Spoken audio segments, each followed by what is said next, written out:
race starts, and there's the people all building up, ready for the excitement. It starts on a Saturday of the long weekend in March, and it's basically a race that goes from the end of Lake Wellington, where it starts, and there's the 2018 start fleet, which was fantastic. There was 250 boats, and this was our first campaign.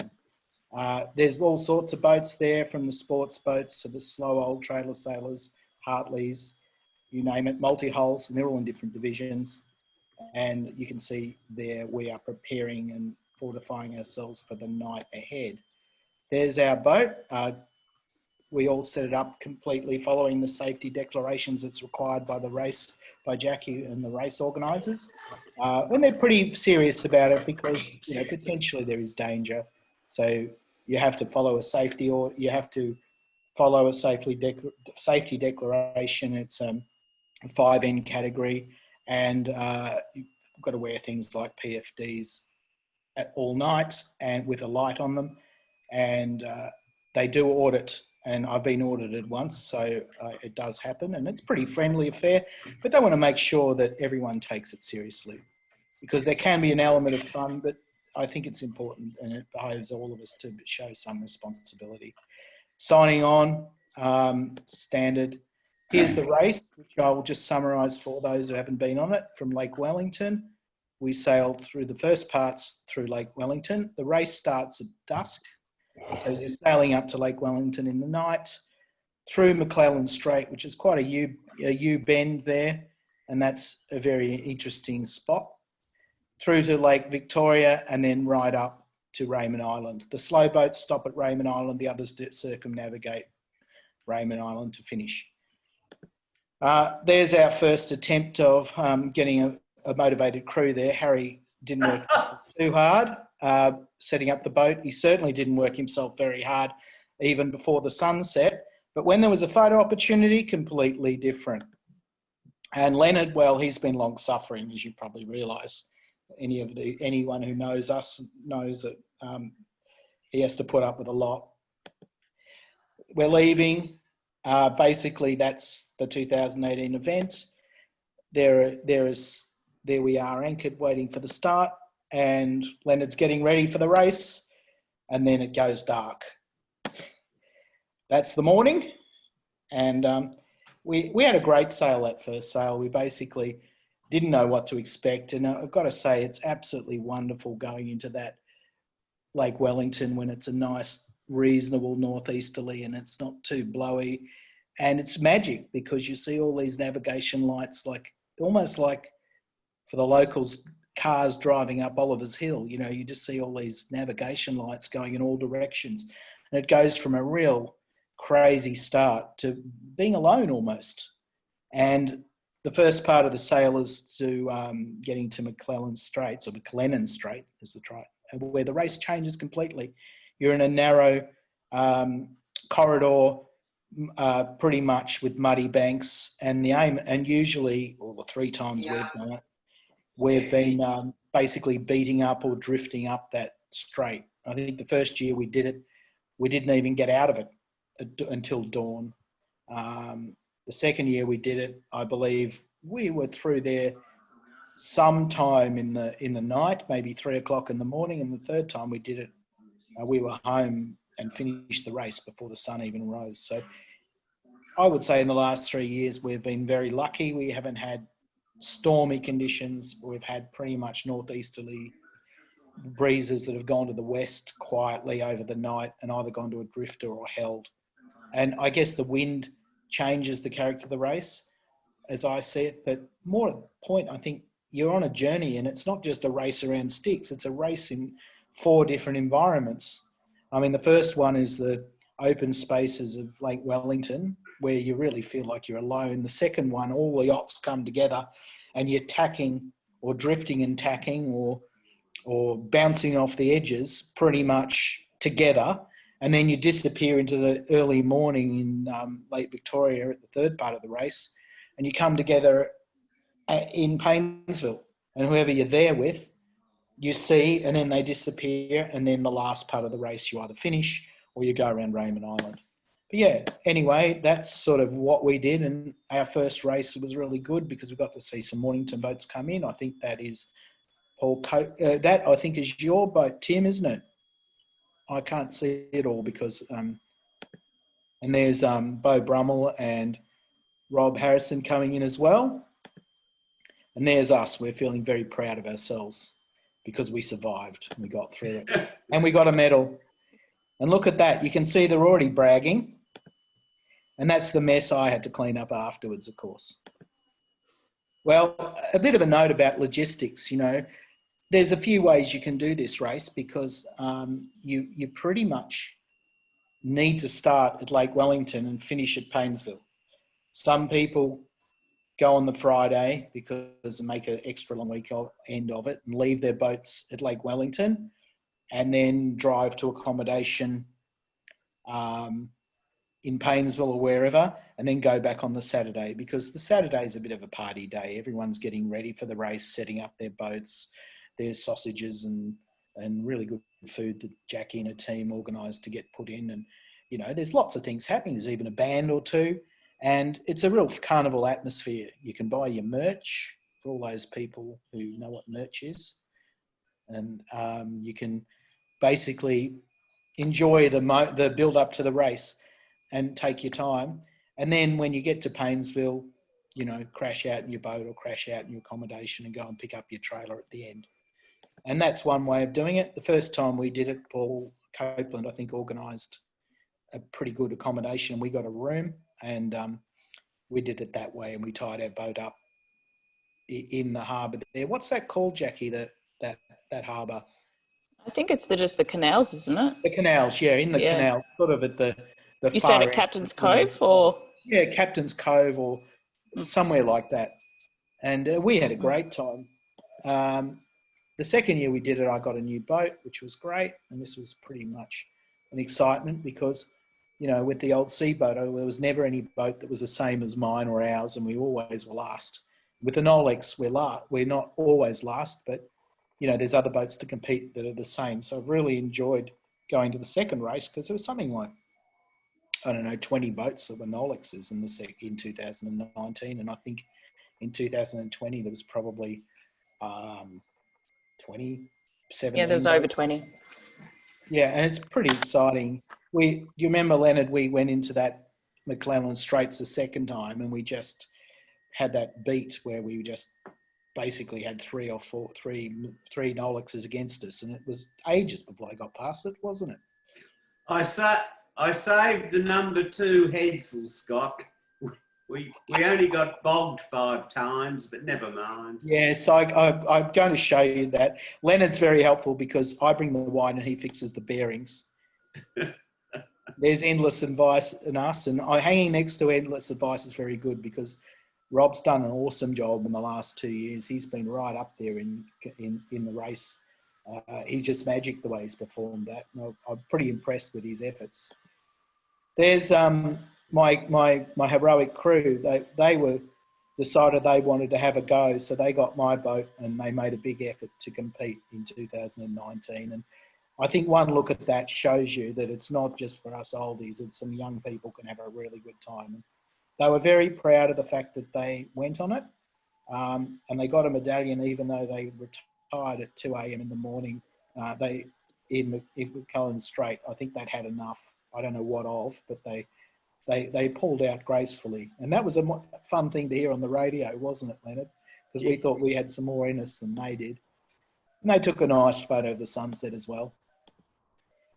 It was a nasty year, 2019, because there was a lot of smoke haze from the bushfires, and we've got to feel sorry for people in Gippsland because, you know, they copped it even more this year, and, you know, and then COVID's made it even worse.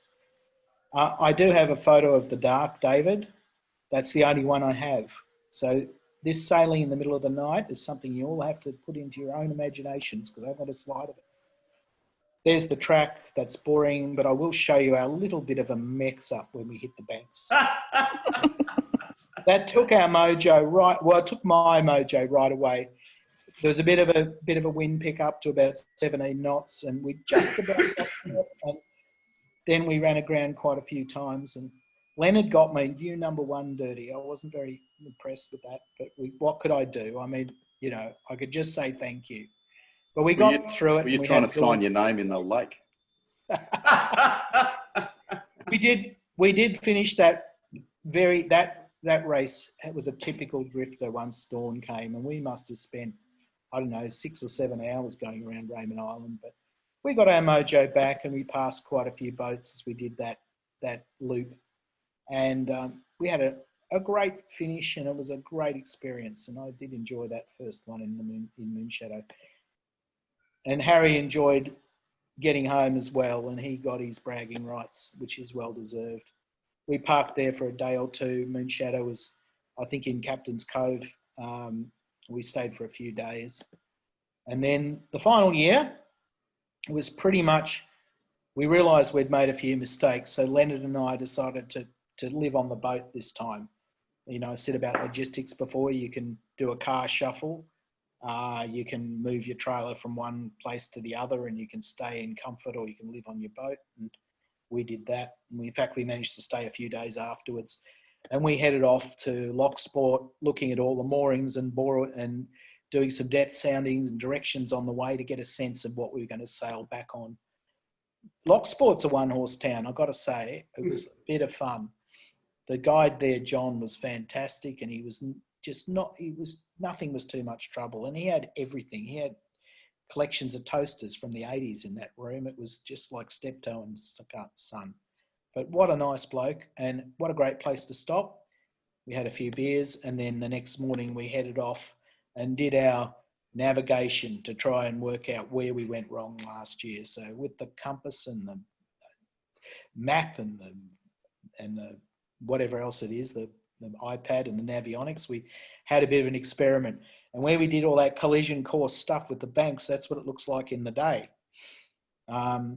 We had a real good explore around there, and we found out, we didn't actually find out why we went again, but you know, it was still a nice day, wasn't it, Leonard? Was beautiful. And then we motored back to start the race and do our final thing. And I'll just prove the one thing. See that little mark there? It reads 8 meters. All right, maybe 7.5. I think we went from 5 knots to 0 by hitting that. Whatever was there, I don't think was 8 meters deep below our keel. It was a pretty nasty thing. So you can't. This is Plover Point, which is notorious. It's at the head of Lake Wellington, and it's our first mark that you find in the night. And whatever you do, you don't go in there, even if Navionics tells you it's 8 knots, 8 meters, because it ain't. It was about 1. That's a moving sandbank, boys. Boy, it is. So there we are. We left again, and then we arrived again, and we had another night in the dark. Whatever you do, you make sure you get your merch, and you basically declare your, you have your declaration certificate, so you make sure you fill that out as you go. You actually have to write what time you went past, and you also have to note boats that are next to you, so that if they ever need to verify, which I don't. Oh, we've used them. They get used. Oh, yeah. So whenever we could, we filled those in very diligently, and you will get disqualified if you don't hand it in at the end. So what do I think the point of all this is? Well, I think the history is a part of it. I think just hanging out and going on the adventures are part of it. I think the fact that it's not like another race where you're going around sticks, where you actually have different environments. You have the boats apart, the boats coming together, the boats apart, the boats coming together. A good chance of a downwind leg and a good chance of an upwind beat. I think it's just fantastic. And the place you guys live at, Jackie, is just great. You can explore that. You can chill out. I mean, Leonard and I stayed for a couple of days, and we went up and down the lakes, didn't we, Leonard? And we sort of got into the pub before it closed forever, and we really got away from that whole COVID mess, didn't we, early in March, because we just had a break from it all. And I came back really refreshed, because I think, you know, it's been a tough year, and I often think back, just even making this little video, it's been really nice to to be able to just reflect on how much fun we had, and it's just getting away from everything. So that, my friends, is the end of the story, and there it is. There we are in Duck Arm, and there we are in Paynesville, and there we are drifting somewhere around Raymond Island, which is just a great photo. It makes me want to go back there as soon as as soon as we can be lifted from COVID. Thanks very much. Oh, and on the way back, it's always worth looking at the gate guards at the Sale Airport Space. I was really impressed with that. There's always something you can do on the way there and back, which just is memorable as well. We even stopped off at the Port of Sale. And I think one day I might try and set off from Port of Sale and go to the start, because, you know, it's nothing if it isn't an adventure. And there's Jackie's signature, and we've got her here to ask some questions and find out if she's got some hints for us. And thank you very much for listening, and I'll hand it over to whoever wants to speak next.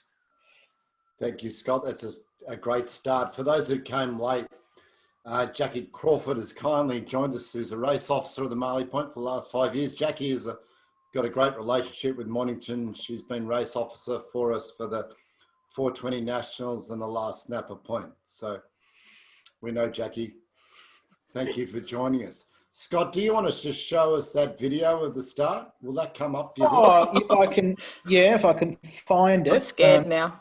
And we'll probably see Hazy going right through the middle of it. I did the last one with Hazy, and I'm interested you commented on the last escape from COVID, but the Hazes had just got back from Italy. I reckon I might have been exposed to it. All night on the. Did they get sick at all? No. Oh. There's the start from last year. Do I have to hit screen share again? I do, don't I? I hope, Scotty, you've got the massive pile up down at the boat end of the line. Was that? We saw that. I got that. Oh, We that's weren't in right. it. That was Yeah. something. I got that on video. I saw bits of boat go skywards. Yeah, no, we just heard the massive crunch. It was fortunately behind at that point, but wasn't pretty. I was No, diving with I a bet. knife in my hand to help. Well, I'd love to hear what happened, because, you know, we saw it out wide. I'm not sure. I might have to. I don't know quite why. Share screen again, Scott. Yeah. I don't know. Why doesn't someone else talk while I try and find it? I tell us about the record. I don't know if we have the record, but I do know one year we did the whole race and we made, I think Hazy was with us, and we made the RSL in Paynesville before midnight. That was the Paynesville pub, wasn't it? Paynesville pub, was it?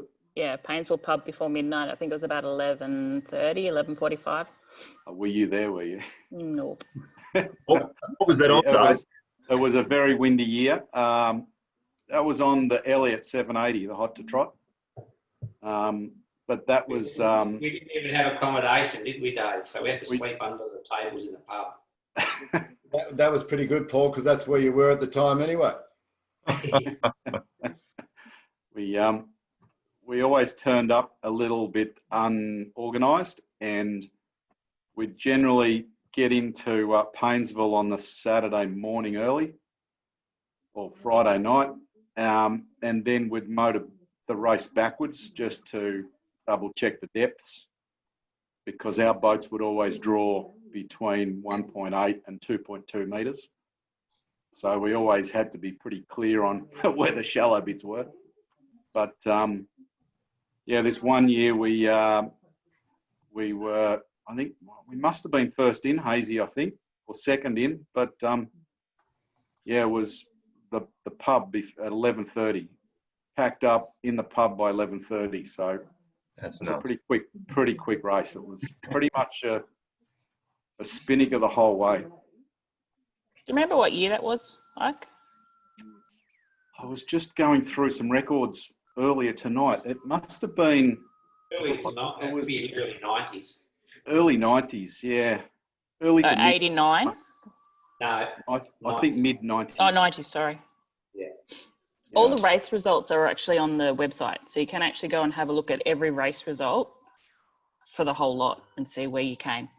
Yeah, right. Yeah. But there was a few really breezy ones, which sort of being at the front of the fleet, or being early into McLennan Strait was always something that was a bit of a blessing in disguise, because by the time you got in there, pretty much there was no boats in front of you, so it was a free rein. But the first race I did was in 1975 in a Southern Cross 23 with my father. I was 10. And 20 races later, I'm still looking forward to going back for my 21st. Excellent. That makes you young.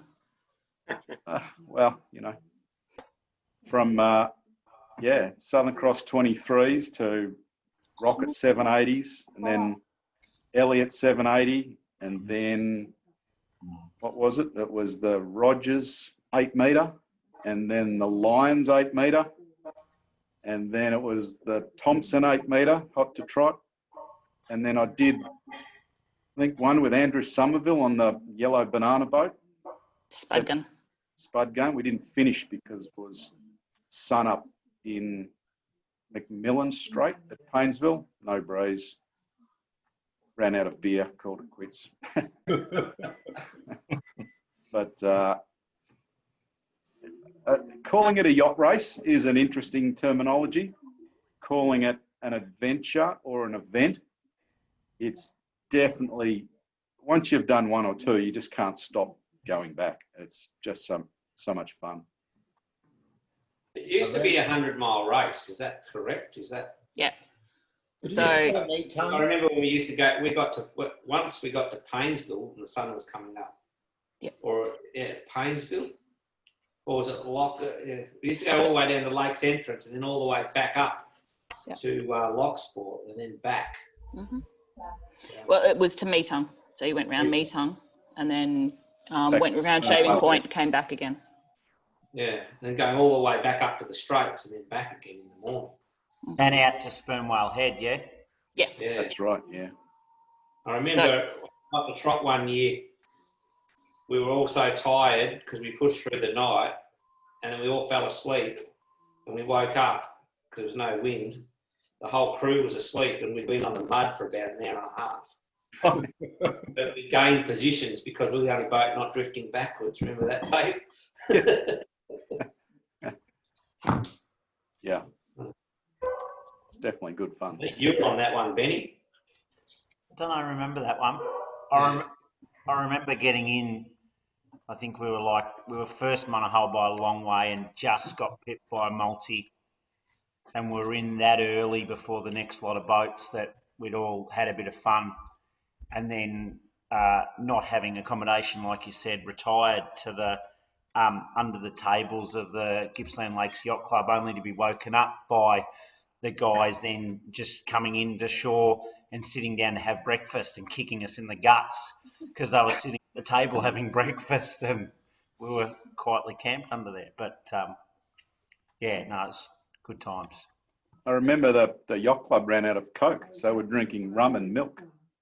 Yeah, then we tacked over to the rum and oranges as it got later in the morning. Oof, yeah. There's definitely been a few stories from the end of that race. I ran through this earlier with Scott, and he's related and reminded me that in the 80s there were 600 boats.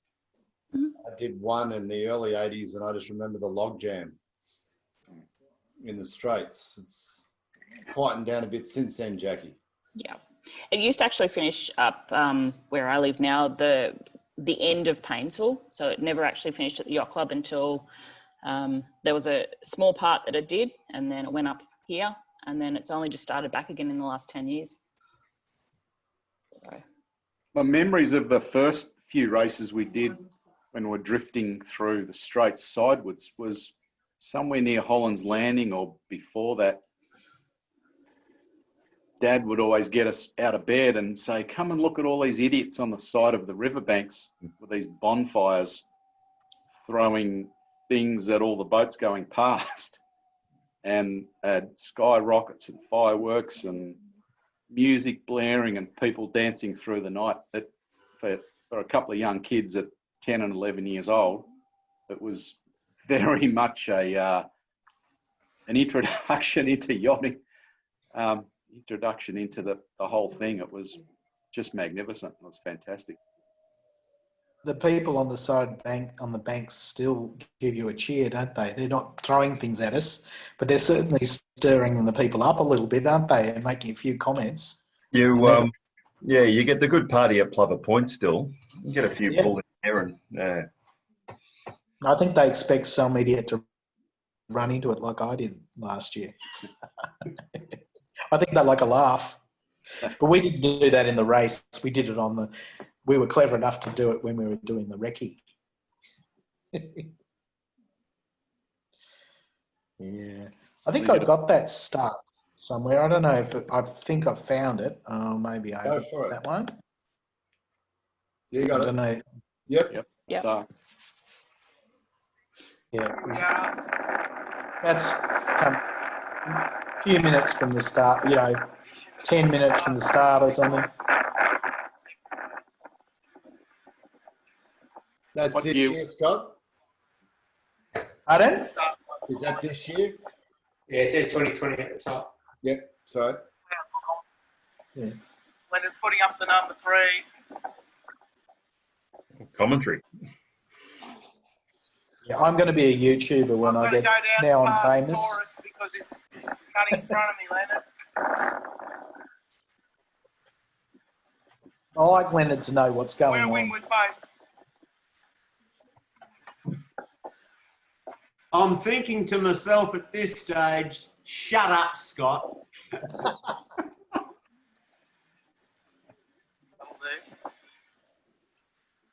Gonna go about soon. You got dirt on the sail, Leonard. I'm never happy. Never happy. are you steering while using the mobile phone there, Scott? I'm pretty good, aren't I? Mm. You like that? Mm-hmm. I've got one more you can watch. And that's Leonard telling me how it is. I want to watch the Dawn one. That was pretty good. Oh, is that on? Can you guys see that? Not yet.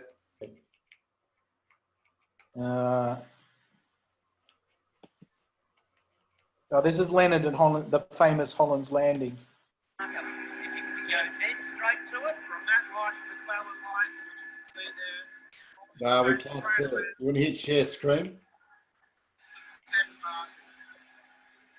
Scott, can you hit share screen? Oh, sorry, having a nice time. I'll start. Can you see it? What a sight to Not see. yet. Oh, Now you're going. Start it again. yeah, I'll play it again, guys. If you go dead straight to it from that line to the cloud line, you can see there. You go straight around to the 7 mark.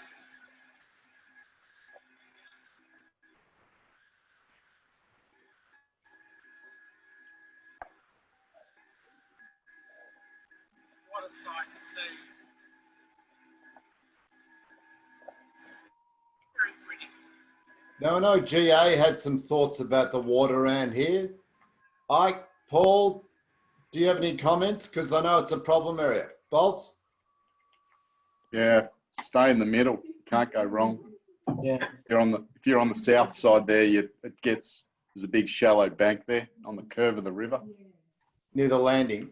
Yeah, if you stay as you're going towards Painesville, if you stay left or in the middle, you're a lot safer than going right. Get shallow in the right. Yeah. We were fairly right, weren't we, Weebs, this year? Yeah, I was going to stay in the middle because I couldn't remember whether GA told me to go left or right.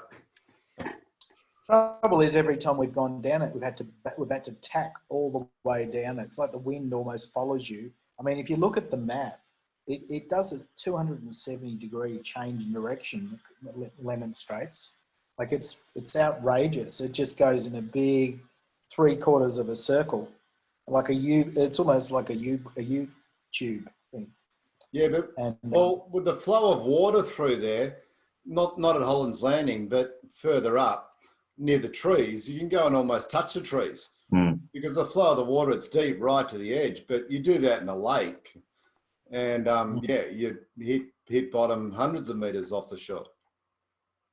You know, that year with Hazy and Benny Jones and who else was with us, GT and whoever, I think we hit the McLennan Straits with a spinnaker on.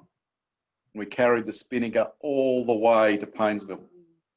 Didn't take it down through the straits. So we did that whole curve of the river with a spinnaker on. Did you put your drink down? Oh, we're doing 15 knots through there. It was no time for that. It must funnel through, doesn't it? Like, That doesn't answer the question, Dave. I think it fell over many times. Andrew, can I just butt in for a minute? It's Tim. Please. I was going to ask you, Tim, to put your input, please. You just reminded Lisa and I when you were talking about sailing into the trees on lakes there. I think the funniest story I've ever got was there's always a few Nolex 30s floating around in the fleet because I think they can do quite well in that race. And the best story I ever heard of a Nolex 30 went past us in the Straits, and then you hear sort of the crack of branches and you think, oh, good, that's got rid of them. But preparation counts for everything in this race because the next sound we heard was this chainsaw starting. He actually cut his way out of the brush on the side of the Straits and then continued on. So preparation does pay you benefits. I've got just a couple of photos. Oh, please. Not as good as yours, Scotty, I got to say. Are they in the dark? Be able to? No. Share. There we go. There you go. Apologies to the kids who are looking at this.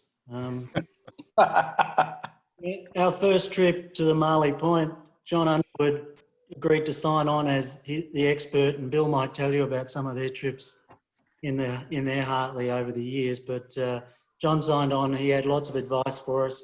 We launched at Marley Point boat ramp, and I couldn't quite work out why I couldn't get any steerage and the outboard wasn't quite doing what it should be. So I jumped off the boat to see what the depth was, and I was thinking I'd go up to my waist or my underarms, but I went up to my knees.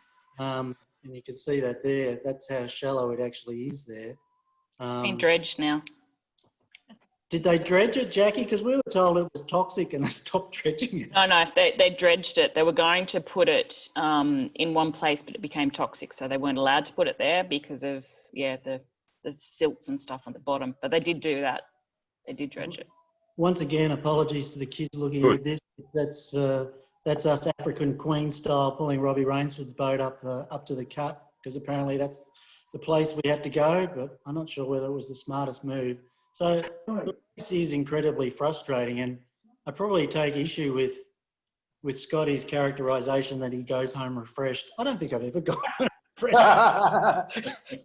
I've gone home disappointed, disillusioned, or exhausted. Yeah. I make the effort of staying for like 3 or 4 days afterwards. I never go home on the Monday. It's too hard. I wouldn't even stay awake if I tried to drive home on the Monday. Yeah. So there's the photo from the 50th, which was awesome. It was so many boats there. It's hard to tell from that photograph because the boats just keep going and going and going. It's quite amazing. But as frustrating as the race is, there's always something to take away from it. And that was the photo that Lisa took just as Dawn came along. Awesome. I think the 2018 race, I think, it was just absolutely magic. And you sit there in those mornings, all three of us on our boat, and you just go, this is the best thing. The other memory, the longest memory I have was of our first race, and I still can't believe it. I've anchored so infrequently in I'll just stop sharing. There you go. Okay. I just remember coming into the Straits for the first time, and we thought we were doing so well catching all the boats ahead of us, only to find out that everyone was anchored. And we weren't catching them. They were stopped because the current changed and we were drifting down, but then the current changed and we were slowly found that you couldn't actually make any headway. So we sat there probably for, 3 or 4 hours. waiting for the tide to change. I think in that race they'd had winds blowing down the straits for a week or more, so all the water had pooled up in the top lake and they were waiting for it to flow back down, but it hadn't, so the current was flowing the wrong way. But to anchor there with hundreds of boats waiting for the tide to turn was just bizarre. But so many stories. I don't know. I wouldn't know where to keep going, so I'll stop. I remember boats passing us in the first one I did when I was about 16, and then you notice the boats passing you had their anchors out. Is there a tide there, or is it just because of the wind pushing it up and back through the lake? Is there any tide actually? Technically, there's no tides once you leave Meetung, but since they've dredged at Lake's entrance, there is tidal movement. Like the water moves. It's not classed as tide, but it's a movement of water. Lake Wellington does flow. It depends on the wind as well. So if the winds are high winds that come over the top from the ocean, and it comes in, you got to actually know what the winds are doing, where the moon is, and if there's supposed to be a tide, there'll be some movement, but it won't be in the direction you're thinking it's going to be. Right. So it all depends on the wind and the flow of the river, as more than tide. It would be all those factors, wouldn't it? It's also got to do with where all the water is in the water system. So in the whole system, if you've had winds blowing all the way through to Lake Wellington, then the water's got to come back again. And the water does move due to that large wind moving it. Because it's about a knot, like we measured about 1.4 knots going probably west when we went there on Saturday morning, because there was a strong flow against the way we were going that night. But by the time we got to it, I'm sure that there's more wind. We wouldn't have known what the tide was because we had wind all the way through in 2020. It was quite a fast race. The wind didn't die off. Yeah, I actually got people thanking me for putting wind on. I was like, I didn't it have a was chance awesome. to choose that. Yeah, it was good. There is a special technique, Scott, when you get into those situations where you become a little bit anxious about the anchoring that you've got. So you pick your pick up and you throw it forward, and then you pull yourself up on that until you catching. Do that about 500 throw times. it out again. Yeah. That's been. Rob Harrison, you've done it sometimes. Have you got any stories?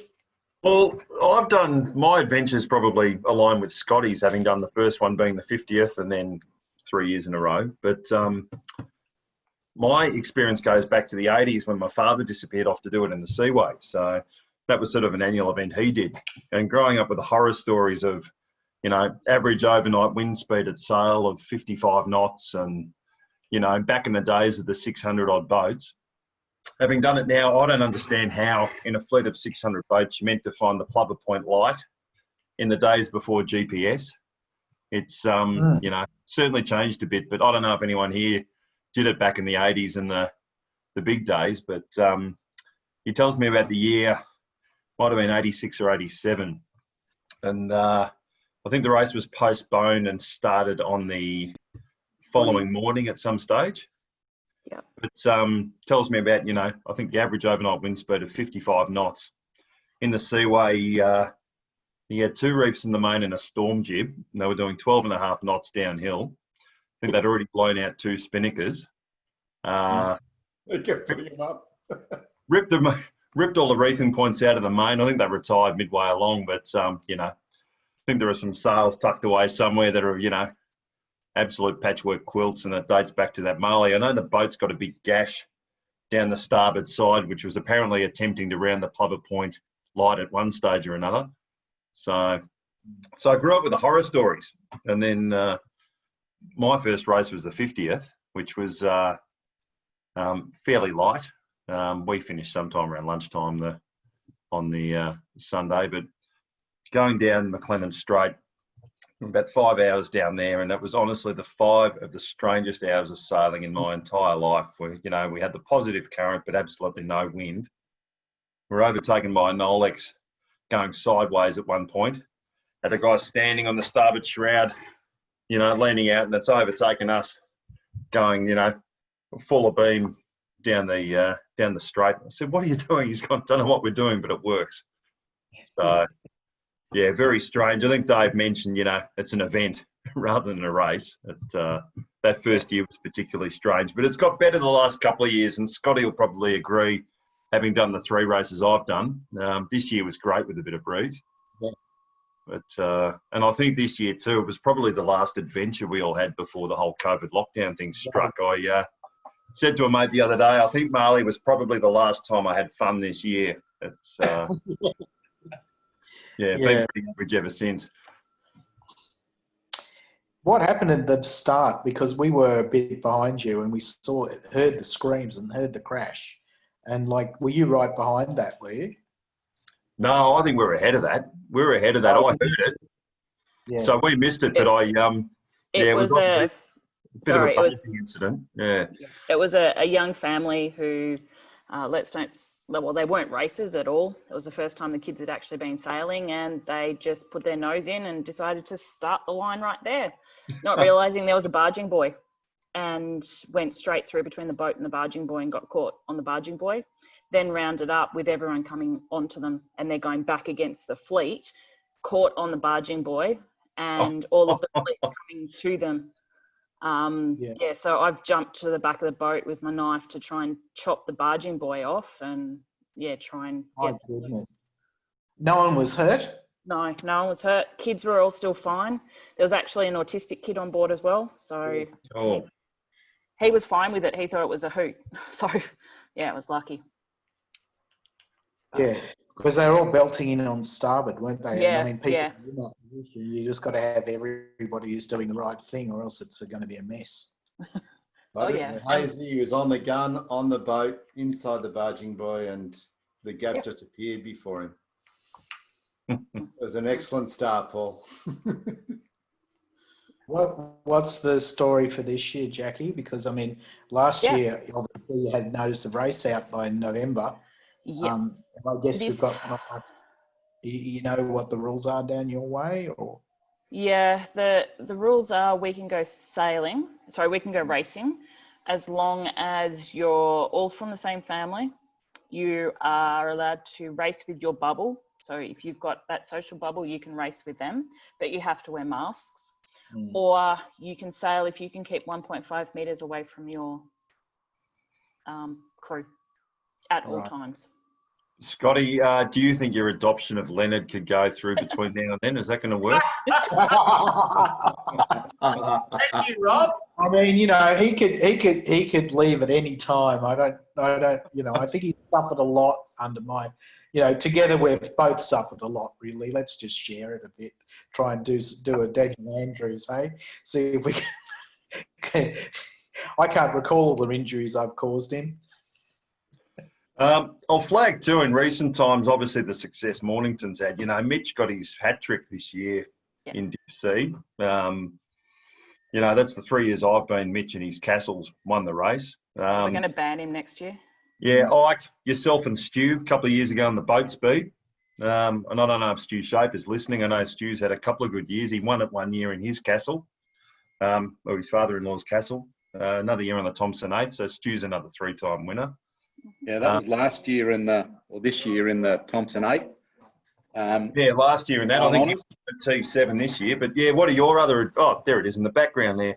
That's it. And then the year before, must have been 18.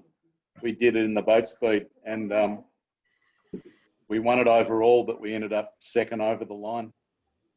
There you go. There it is. There it is.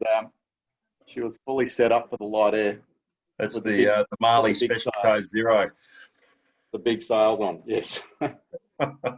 Dave, do you remember in the early days, I can remember people saying they used to enter 18-foot skiffs with, decks and cabins hanging on, sort of just tacked on just for the race and race them. Was that true? That's true. I remember one year there was about 6 boat speed 23s, all raced. And pre the start at Marley Point, they were all, obviously anchored out the front of the club, and a little squall came through, and all 6 of these boat speed 23s tipped over with, masts in the water. And the same year, there was 2 18-foot skiffs that had cabins on them. And they both tipped over and sank because there was no lead in the keels, that were just centreboards. And I think the year after that, there was an 18-footer that came down from Sydney.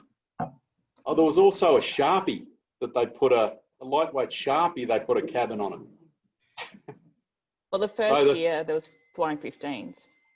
Yeah, so the rumours were true. Yes, Tim? Yeah, the Rainey brothers have done a number of them in the Flying 15. Yeah. Bill Shand did the first one. Bill, and he did the 50th as well in a different boat because we wouldn't let him do it in the Flying 15 again. He's because he was over 80 90 as well. years old. Yeah, yeah. I think Stuart might have just joined us. Stewie Schaefer, you there? Maybe not. Verticans, have you got any stories to share?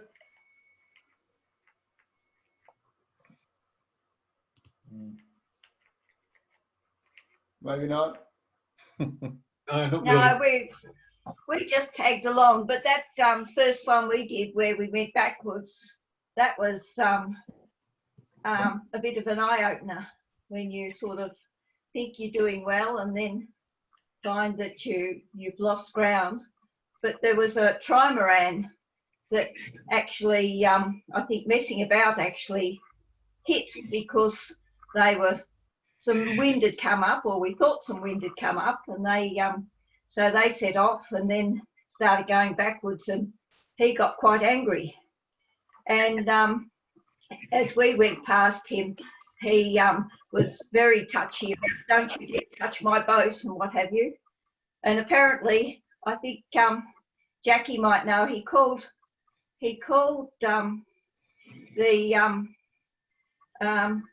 one of the official boats, and that boat actually hit him as well, and he ended up in the water and with a bit more damage than any of the rest of us had done. So, but apart from that, yeah, it's just a frustrating race. Event, I think it was Devon. Is there a possibility of setting up for a yacht club team? I know there is rules for a team event, or maybe that's the regatta you have at Easter. There's not a team event. There's not a team event, is there, in the Marley Point? It's an individual race. There is a team trophy, so you can actually put in, say, 3 members for a team. Or if you'd said to me, there's a whole heap of you, we want to put it out to the other clubs and let's race against another club and we'll put it out for that way, you could do that as well. It's open to anything. So it's up for negotiation, or even as an idea to put forward to make it a bit more fun for people. Would you think a team event would work? It's a team event now. Yeah, there is a team trophy. So 3. Oh, is it? Yeah, Mitch won it. Am I in the team? Mitch won the castle one, so that's the class. But there is also but there's class, and then there's club, and then there's 3 different ones. So within the race. I knew the club one. There's an Olex Cup. And that is that's one. You choose 3 boats. You get 3 boats, and you enter as a team. An entry. Yeah, most people aren't aware of the other trophies that are inside it because they're called after names of people, and they don't really understand what they are. Yeah, right. There's different teams within it that you can go into to win.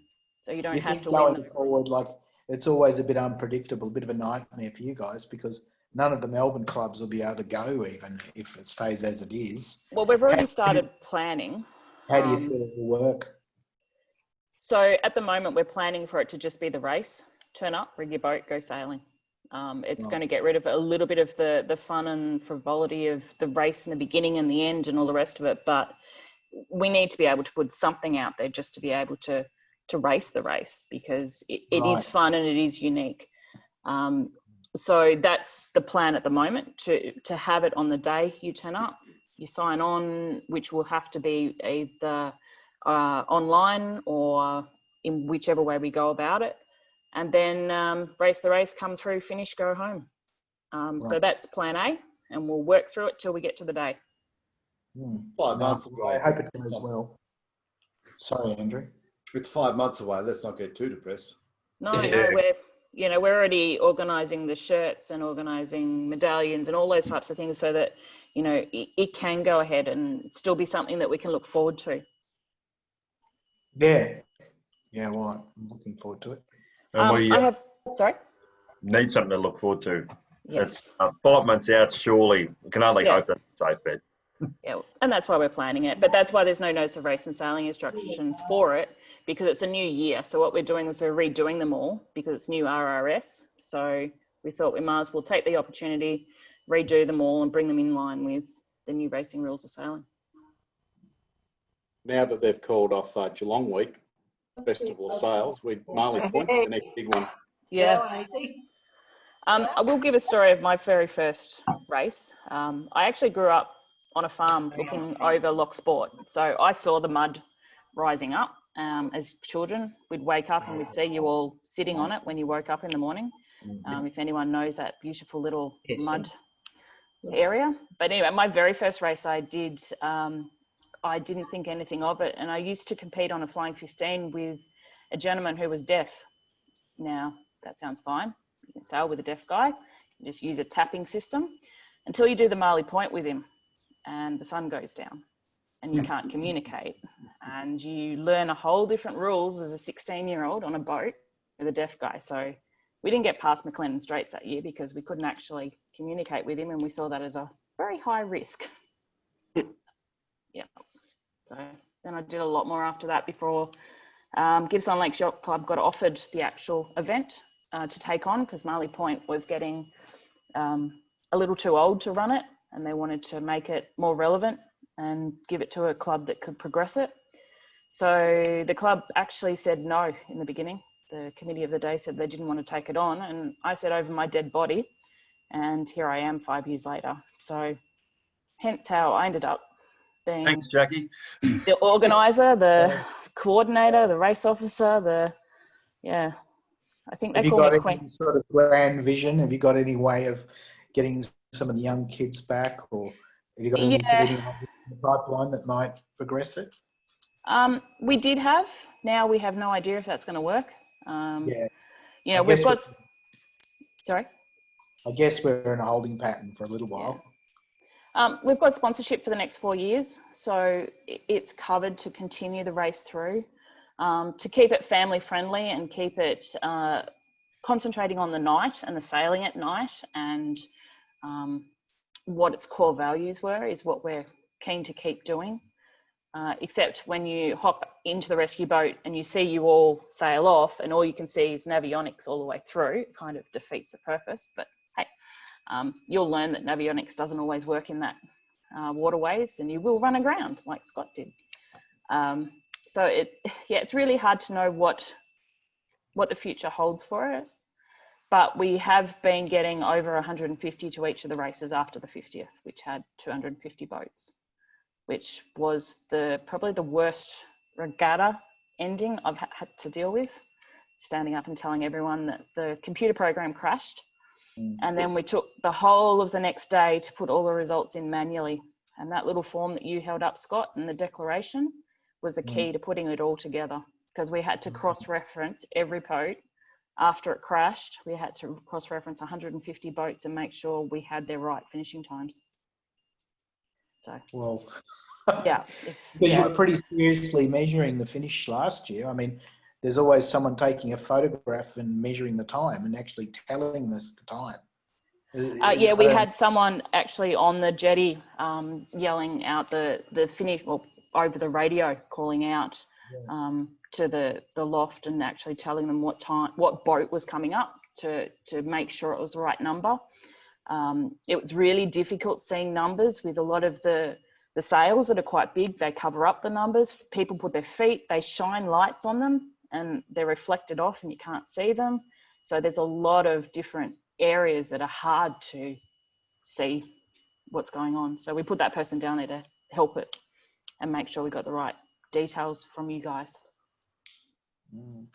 But logistical wise, it is one of the most amazing events and the most difficult to run. Yeah, it's really unique. Fantastic. You're keeping it going, Jackie. Trying to, yeah. Thank you. Well, it's well appreciated by many of the members from Mornings and Yacht Club, that's for sure. Yeah, I got that. Yeah, we're really so Jackie, happy. on behalf of the Mornington people, I'd just like to say that anything that Gippsland Lakes Yacht Club runs is always run really professionally. We appreciate the effort that you guys make, whether it's Thank you. regatta or whether it's the Marley Point. It's fantastic what you guys do down there. It's always a pleasure to sail. So. Thank you. I'm actually third generation in the yacht club. My dad's been a Commodore and I've been involved in it since I was born. I had no say in it. I had to be a member, had to sail, or my sister got out of it. But it's nice to have that given back to us, that it is working and what we do is loved, because we love doing it. Before we wind up, I did throw out a tidbit of other TY adventures, mainly because I want to hear about Ike's Tin Can Bay race. But I know my parents cruised in Lake Macquarie and Mile Lake, so I'll throw it open there. But Dave, tell us about the Tin Can Bay race. Okay, so you want to hear about the race or the lead up to it or the whole story? Have I got a choice, Dave? How about we'll just stick with the race. Let me pull up a photo. Here you go. You're getting good at this. I am. I'm all over this now. So, Tin Can Bay to Harvey Bay race. The first time I went up there, I sailed with a couple of friends on a Thompson 750 called Mustard Cutter. So you start at Tin Can Bay, you race to Fraser Island and stop at Gary's Anchorage overnight. You should sleep on the boat and then race the next day from Gary's Anchorage to Harvey Bay.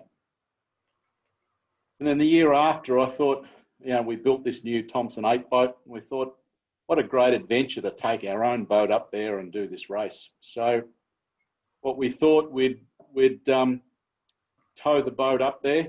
I think the weekend before we did the Sports Boat Nationals on Pittwater in Sydney. And then a couple of us, can't remember who it was, we drove the boat up to Tin Can Bay. And then the girls flew in and we thought we'd get a houseboat and we'd have a few days R&R on the houseboat with our wives and girlfriends, and then do the race Saturday. And then the houseboat would be brought to Gary's Anchorage, and we'd park our yacht next to the houseboat, sleep on the houseboat overnight. All a very cosy situation, we thought. So there was the Jacksons. Benny, you were there, weren't you, on the houseboat? Yeah, With Sammy? Sammy and I were there. We were sleeping in the living room with a 5-month-old Sophie Jackson. That's right. That's right. And it rained for 3 days straight. Yeah, 100 mil a day.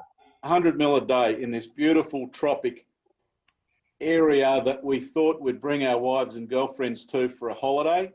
Well, I doubt they'll ever come back. Never. So, and then the day of the race was 30 knots. It was windy, and we got one of the Coast Guard members to drive the houseboat with the girls and 5-month-old Sophie Jackson to Gary's Anchorage and park the boat there. So that was all good. Girls were in good hands, we thought. So we did the race, and the start was so breezy that I think the race committee actually said no spinnakers, just too breezy for everybody. Anyway, for some odd reason, I don't know what happened, but we ended up putting a spinnaker up and got in a whole heap of trouble by the race committee. Got in first anyway, pulled up next to the houseboat, had a couple of refreshers, beautiful barbecue on the beach that night, band, barbecue. The next minute, a young Sophie Jackson in a little bassinet was left on the ground while I think, all the parents were dancing and whatever. Next minute, dingoes. We never, ever could imagine that dingoes were sniffing around the bassinet. And the whole Lindy Chamberlain thing came to fruition. And of course, mad scramble to grab the bassinet off the ground, and we retired back to the houseboat. But that night a storm came through, and by this stage I think we had 4 sports boats tied up next to the houseboat, and the houseboat wasn't small, and we had the engines on the houseboat all night long to hold ground, with the anchor in, 4 trailables tied up, and the engines on all night, just so we didn't drift onto the beach. So that was our Saturday night. Beautiful, relaxing holiday with our family. The next day was breezy again, and of course the boys started the race and raced off in the sports boat. We got to Harvey Bay, and we rang the girls and said, "Where are you? You're meant to be here with the car and trailer. It's now 6 o'clock at night. We've all had enough. Wet, cold, done and dusted." And the girls have said, "We've only just gotten in to Tin Can Bay because the houseboat sank on the way back with the 2 of the Coast Guard men driving the houseboat into the waves in the middle of the channel and rescued the poor old Sophie Jackson, getting washed through the hallway of the houseboat because there was a foot of water inside the floor of the houseboat." So, of course, 3 hours later, the girls turned up with the trailer, the car, all the bags were tied to the trailer, soaking wet. So we had a fantastic evening driving back to Brisbane Airport that night, soaking wet. Rained all the way. I think it rained for 5 days straight. So that's that was a romantic weekend away with our families. Now, Bolts, it's amazing that Sophie's got us where she has, because you were just relating a story to me about taking her out for twilight sailing in the Etchell in a bassinet and the spinnaker bag, and you ran aground. Well, that's actually not quite right. It was actually in Darkside. We had, I'll leave all the names out to protect the guilty. Except your father, who must have been. It wasn't his wife and it wasn't his daughter. So if that helps narrow it down a little anyway, we, in classic style, we headed off on a magnificent balmy night for an easterly twilight sail. And it was blowing a bit. And it was windy enough to sort of say, let's hug the shore to keep out of it, because Sophie was in the same bassinet. I didn't realise it needed an anti-foul on it, Dave. But, and an anchor. So Sophie was downstairs in Darkside, and she was seriously in one of those little shopping basket things, I don't know what they call it, little capsule thing. And she was downstairs sitting on the floor of Darkside. And Jacko said, whoever was skippering, I can't remember who that was, said, little hug to shore, I know my way around here. So we were chuffing along, having a fantastic sail. Actually, it was beautiful, having a few drinks and a little bit of a nibble. And next minute, it was the whole lot skidded to a standstill, and all the drinks went off, and the chicken wings were all over the floor. And Sophie, we could hear the screech of tortured capsule going across the floor downstairs. And we were all we ended up getting off. It was no damage done. That there was a little brush, another brush that Sophie's had. So I'm now starting to get quite suspicious of Sophie being the common denominator in both stories. So we won't call her Azaria. It was close. Were you with us, Bolts, at the Bay to Bay? No. No. You were there the weekend before, and you'd discussed it and went home. Yeah, that's exactly what happened. I'd seen the form of this mob and decided the best place for me was not there. So. No, we had some fun rides, that's for sure. I do remember a race over at Morty somewhere. You might remember where it was, Dave. I think it was a sports boat thing. And I don't know. I don't want to use Jacko's name for fear of implicating him in this story. Oh, I've just done that. My bad. Sorry. Jacko, I mean, no, whoever it was had tied the tow rails onto the Thompson, Dave, or the Lions 8, it might have been. The hiking straps. The hiking straps, and they were aluminium bars with a piece of Spectre at each end, and I know ropes, decided I know knots, and he tied those on. So we're all fully hiked out and heading to Windward. Hazy was right on a hammer in his boat, and he was right up our transom. And all of a sudden, there's a God Almighty bang. I don't know what happened. The next minute, I've just got upside down in the water. The whole lot of us went overboard backwards because the knot had come undone and the tow rail had come unglued and come untied, and we all ended up in the tide. And Hazy nearly sailed over the top of us laughing. If he's still here, he might remember that. So that was a pretty funny story out there.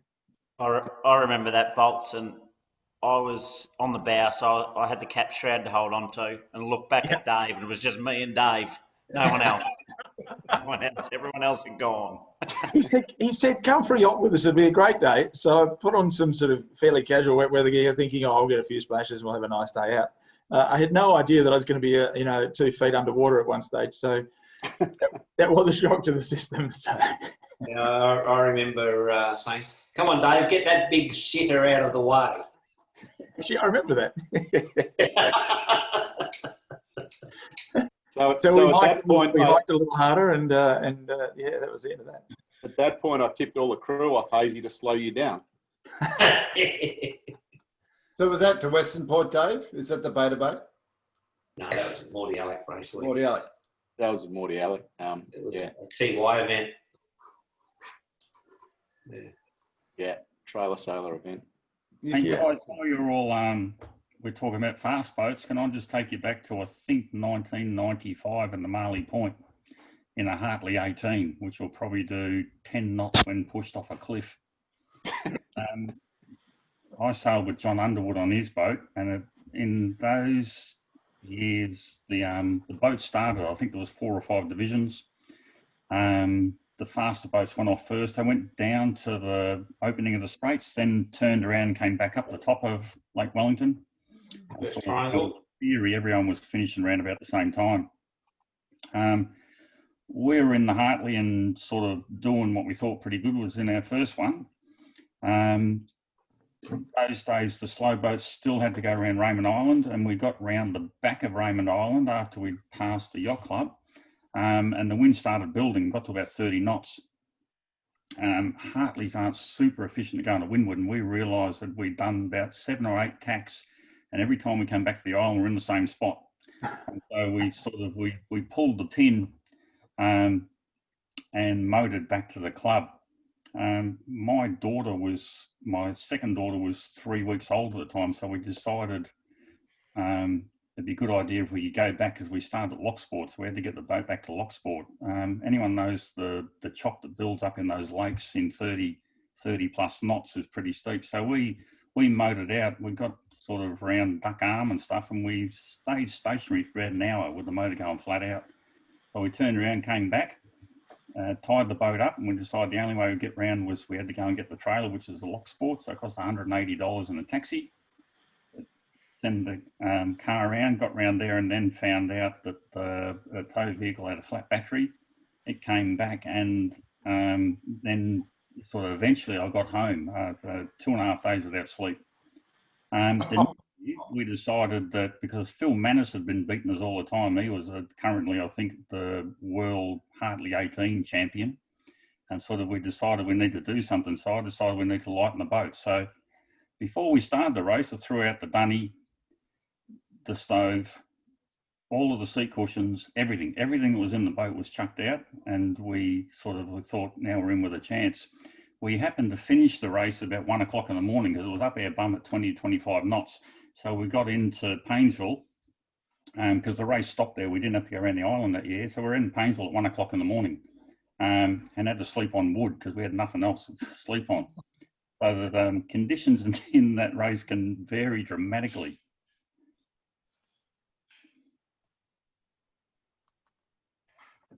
Absolutely. Yeah, just revisiting Marley Points, I did the first one incredibly on a Seaway 25 in 1979. a boat called Loaded Dog with a gentleman from the Mornington Yacht Club called John Inchbold. And on our crew was Matt Allen. So just for some trivia. So we were to school together actually. And yeah, we did that race, and I remember going through the Straits and just recollecting that whole memory. Fantastic, a great adventure for young blokes. I think I was probably only in '78. I was just a young fella, 3-4 years old, perhaps. I don't know. I'm not going to get away with that.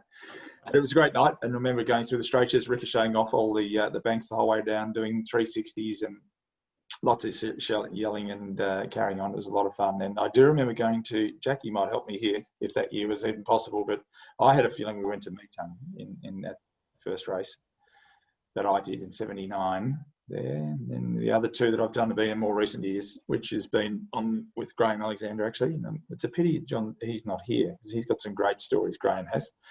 But they've been great fun on the sports boats and a lot, yeah, just good fun being at the front. And probably one of my fondest things, if it doesn't sound conceited, was being out the front of the pack a bit.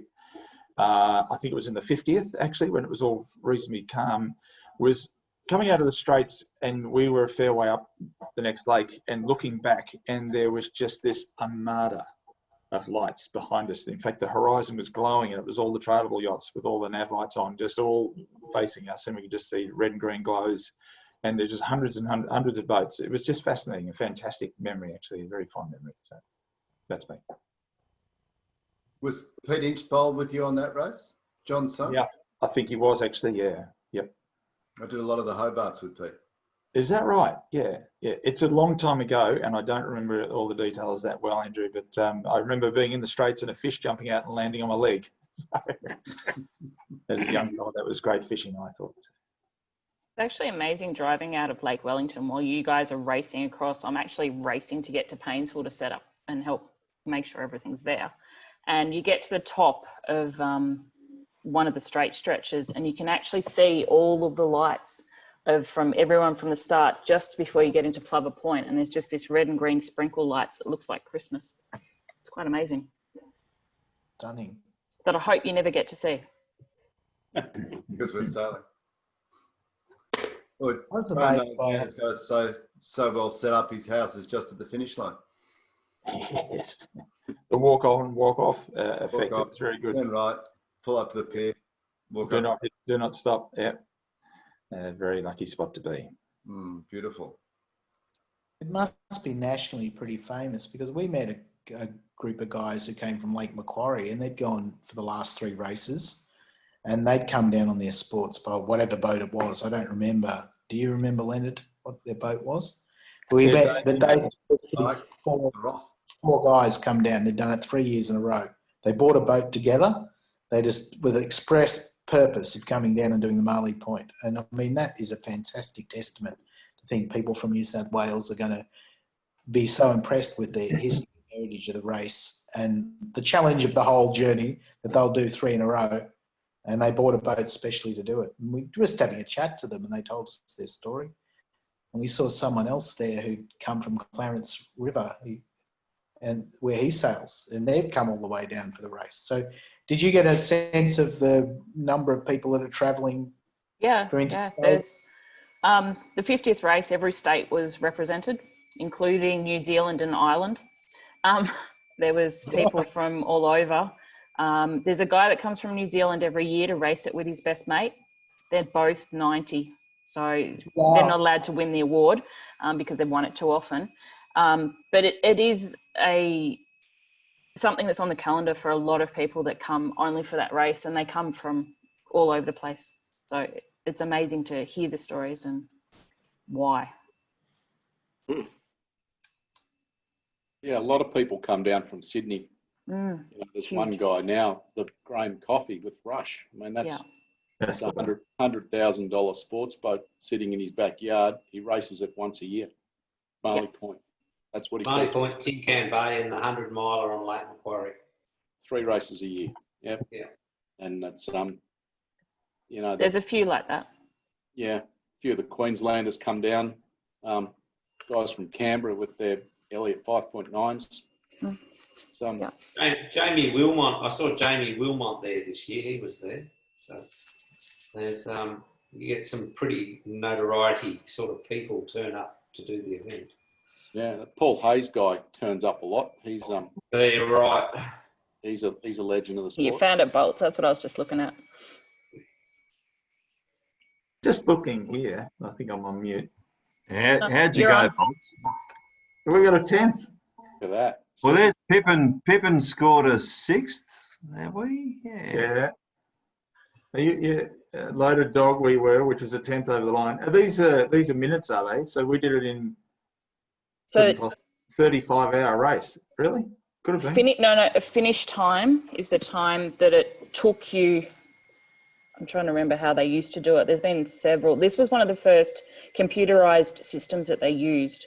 And I think it was just in minutes. It looks like minutes. So 2,000 minutes. Where have we gone again? 1,908 minutes divided by 60 would be a few hours, all right? Yeah, not doing the maths. I'll do it. 1,908, is it? 1,908 divided by 60 minutes is 31 hours. Oh, God. No wonder I left it for a 30-year break. See Tom Stevenson in the fastest Seaway there, Bolts. Yeah. You'd expect that first year out of the blocks. Unreal. He started at Holland's Landing. Volcano, quick boat. Yeah. That's one of the reasons why we make you all sign on when you get to Lake Wellington and physically see you and make sure that you're there. That's why we have to come ashore. Yeah, because we've raced the race. We're all racers. We know who cheats. We know what happens. So we try and make sure that you're there and you're actually showing us your boat. Beautiful. There you go. What's the Okay. rule with Bolts, sandboards?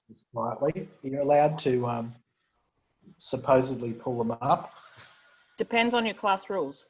If you're in an Right. RL 24 and you've got a lift keel, don't you dare lift it. Because it will roll For your over and own go to good. sleep. I say that looking at Ike Mo because I think I was with you the last time I saw one roll over. Yeah, behind us.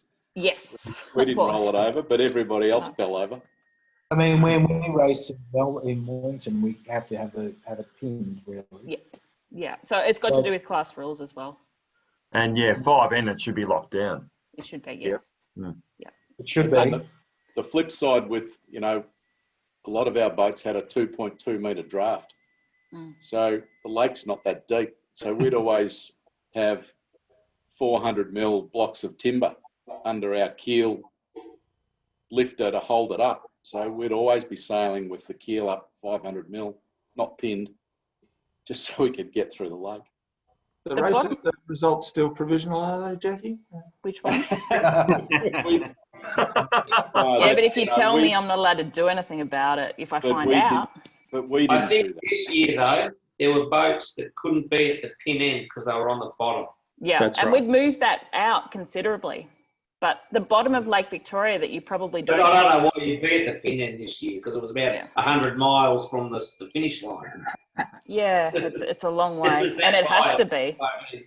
Well, it's not biased at all. It's actually just set. It is a set start line. It's not actually wind orientated because you can't. Yeah. So there's no reason to be at the pin this year, but boats were saying, we couldn't be at the pin because there was no water there. No, but the bottom of Lake Wellington is actually wavier than it is at the top. So if you've ever walked into Lake Wellington, it's like that all the way along, that it's actually really deep pitches and gullies. It's horrible. Has anyone else got any anecdotes they'd like to share? I'm trying to remember, Weaves. My first one was with early 90s. I was a young teenager with George Bacon in a Southern Cross 23, True Blue, I think it was. And we had to go right out to Meetung and back around to Sperm Whale Head, and trying to think whether we saw the second night. It was maybe just as a 12, 13-year-old or whatever it was just a bloody long way. But I had a feeling we went into the Sunday because we didn't come out of the Straits, and it was daylight when we came out of the Straits. And it was a big adventure. But I do fondly remember with that many boats being rafted up from bank to bank and getting off and having a little walk along the bank and then getting back onto the boat, and guys boat hopping, walking from bank to bank and then back through across the boats because you were just that tightly wedged in. And I remember getting up to Holland's Landing, and I think we actually got off and walked the boat a little bit up the bloody jetty there, and then got back on because we were sick of tacking. So yeah, a lot of fun. Heath's gone to sleep already. Yeah, can you hear him snoring? Yeah. And Jackie's ears are wide open. All these rules and things have been broken. This is the principal race officer. And I just point that out. Any more anecdotal stories, just keep them simple. He's very keen to check on, the Mornington Zoom meeting about the Marley Point. Now, maybe you can about what we're up to. First and foremost, I'm a sailor, okay? Secondly, I'm the race officer just so you guys can go sailing. I don't get any sleep either. I'm up at 10 a.m. to start the race and make sure everything's okay. And I don't go to sleep until after the presentations. I might get a half-hour sleep in the middle. So we know where you're from, Jackie. We greatly appreciate you joining us tonight. Thank you. so yeah, thanks, Jackie. See you in March, hopefully. And no, you will. We hope we'll be able to get there. Yeah. Thank you very much, Scott, for leading off tonight. Yeah, fantastic. Thank you, Scott. Thank you. Thanks for coming along, guys. It was really fun to talk to you all. Next week we're leaping all over different facets of our sport. Next week, Brian and Lisa Marklew are going to talk about their cruise to New Zealand, Tonga and Fiji. Awesome. So that should be really interesting. And the week after, I've asked Stuart Gooley to lead on a little bit on the history, but I just, as a lead point again to just bringing out some anecdotes and old stories of NYC. And then hopefully, I hope we're sailing. I hope you're sailing too. Hopefully. But if we're not sailing, we have two of the Team America jockeys that look after the American Magic Boat. They're happy to have a chat about what really happens in the background of America's Cup boats. Well, Dave, if you pull that off and we're sailing on a Thursday, we'll always organise another night for that. Yeah, that's okay. Fantastic. Fantastic. That would be cool. Mm. Thank you, everyone, for contributing. Thanks, guys. Another great night. Thanks, guys. Thank you. Well done, Weebs. It's great to have everyone contributing. Thank you. Thanks for the invite. See ya. Thanks, Jackie. See ya. Thank you. Thank you. This is virtual goodbye.